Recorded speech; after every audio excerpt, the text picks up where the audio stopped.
2020ರಲ್ಲಿ ಇಡೀ ಪ್ರಪಂಚವನ್ನು ಕಂಗೆಡಿಸಿದಂತಹ ಕರೋನಾ ಮಹಾಮಾರಿಯ ಹೆಸರು 2026ರ ಜುಲೈ ತಿಂಗಳಲ್ಲಿ ಮತ್ತೆ ಕೇಳಿಬರ್ತಾ ಇದೆ. ಕಳೆದ 15 ದಿನಗಳಲ್ಲಿ ಕರ್ನಾಟಕದಲ್ಲಿ ಕರೋನಾ ಪಾಸಿಟಿವ್ಗಳ ಸಂಖ್ಯೆ 32ಕ್ಕೆ ಏರಿಕೆ ಆಗಿದೆ. ಅಂದರೆ ಕಳೆದ ಒಂದು ತಿಂಗಳಿನಿಂದ ಬದಲಾದಂಥ ಹವಾಮಾನ ವಾತಾವರಣದಿಂದ ಒಂದಿಷ್ಟು ಜನ ತಮ್ಮಲ್ಲಿ ಕೆಮ್ಮು, ನೆಗಡಿ, ಶೀತ ಮತ್ತು ಜ್ವರದ ಲಕ್ಷಣಗಳು ಕಂಡು ಬಂದಾಗ ತಮ್ಮ ವೈದ್ಯಕೀಯ ಪರೀಕ್ಷೆಯನ್ನು ಮಾಡಿಸಿದ್ದಾರೆ. ಆಗ ಕೋವಿಡ್-19 ಪಾಸಿಟಿವ್ ಅಂತ ಹೇಳಿ ಬಂದಿದೆ. ಭಯ ಪಡಬೇಕಾದಂಥ ಅಗತ್ಯ ಇದೆಯಾ?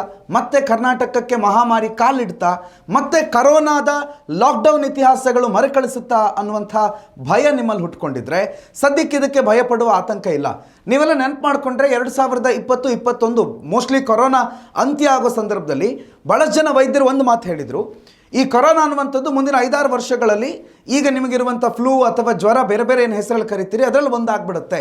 ಈಗ ಆರಂಭದಲ್ಲಿ ಇದು ತನ್ನ ದೈತ್ಯಾವತಾರ ತೋರಿಸುತ್ತೆ, ಅದರ ಮುಂದೆ ಮೆಡಿಕೇಷನ್ ಅಥವಾ ಅದರ ಜಿನೋಮಿಕ್ ಸೀಕ್ವೆನ್ಸ್ ಆದ ನಂತರ ಅದು ತನ್ನ ಶಕ್ತಿಯನ್ನು ಕಳ್ಕೊಳ್ಳುತ್ತೆ. ಅದು ಸಾಮಾನ್ಯ ಶೀತ, ಕೆಮ್ಮು, ನೆಗಡಿಯ ಪರಿಣಾಮಗಳ ಜೊತೆಗೆ ಈ ಪ್ರಪಂಚದಲ್ಲಿ ಮುಂದಿನ ಒಂದು 20-25 ವರ್ಷ ವಾಸಿಸುತ್ತೆ ಅನ್ನುವಂಥ ಮಾಹಿತಿಗಳನ್ನು ಹೇಳಿದರು. ಎಕ್ಸಾಕ್ಟ್ಲಿ ಈಗ ನಡೀತಾ ಇರೋದು ಅದೇನೆ.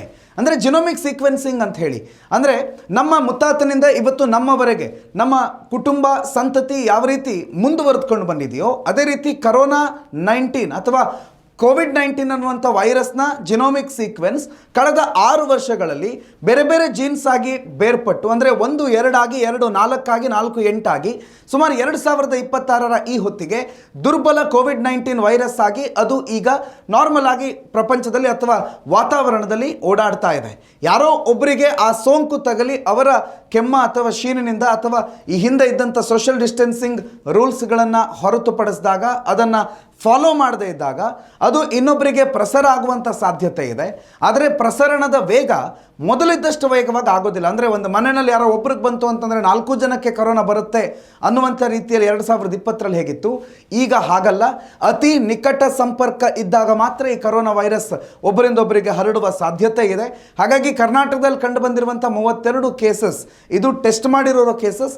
ಇದೇ ರೀತಿ ಕೆಮ್ಮ, ನೆಗಡಿ, ಶೀತ ಇರುವಂಥ ಬಹುತೇಕರು ಟೆಸ್ಟ್ ಮಾಡಿದ್ರೆ ಅದರಲ್ಲಿ ಇನ್ನೂ ಹೆಚ್ಚಿನ ಪಾಸಿಟಿವ್ ಬರುವ ಸಾಧ್ಯತೆ ಇದೆ.